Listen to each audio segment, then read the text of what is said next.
sommes sur une carte au sol de grande dimension qui présente les bassins est du port de Marseille, qui sont au cœur de la ville. Puis ensuite, on a la carte qui présente les bassins ouest.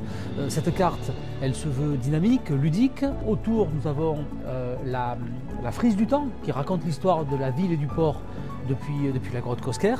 Et puis quand on chemine, on arrive sur une exposition qui présente le branchement électrique des navires à quai, Sénac, zéro fumée, escale zéro fumée, qui vise d'ici à quelques années à ce que les navires qui sont branchés à quai dans le port de Marseille-Fos n'émettent plus de fumée et soient donc parfaitement propres. On a eu l'opportunité d'avoir la prise qui est la prise avec laquelle nous branchons les navires à quai. Et cette prise, ce n'est jamais qu'une prise similaire à celle que l'on peut avoir lorsqu'on branche une machine à laver chez nous.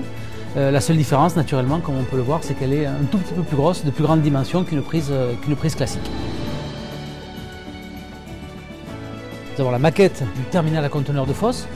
Puis si on se retourne de l'autre côté, nous avons un espace qui est un espace pour les armateurs, dans lequel effectivement on présente diverses maquettes qui permettent de montrer toute la diversité de ce que sont les navires dans le port de Marseille.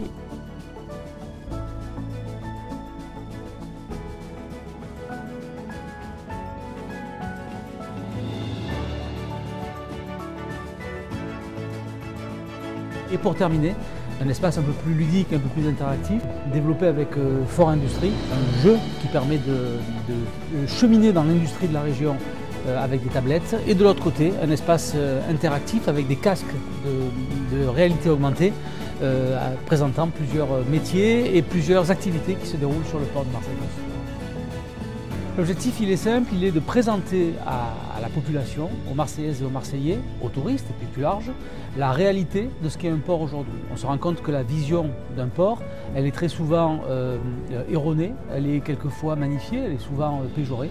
Et la réalité, c'est une réalité qui est intéressante, qui est génératrice d'emplois, 42 500 emplois sur le département. Et donc c'est tout ça qu'on veut montrer, le port, son histoire dans le passé, et puis aussi vers où on va, ce qu'on veut être demain, un port plus propre, décarboné, plus efficace, mais qui continue à attirer beaucoup de navires pour créer de l'emploi.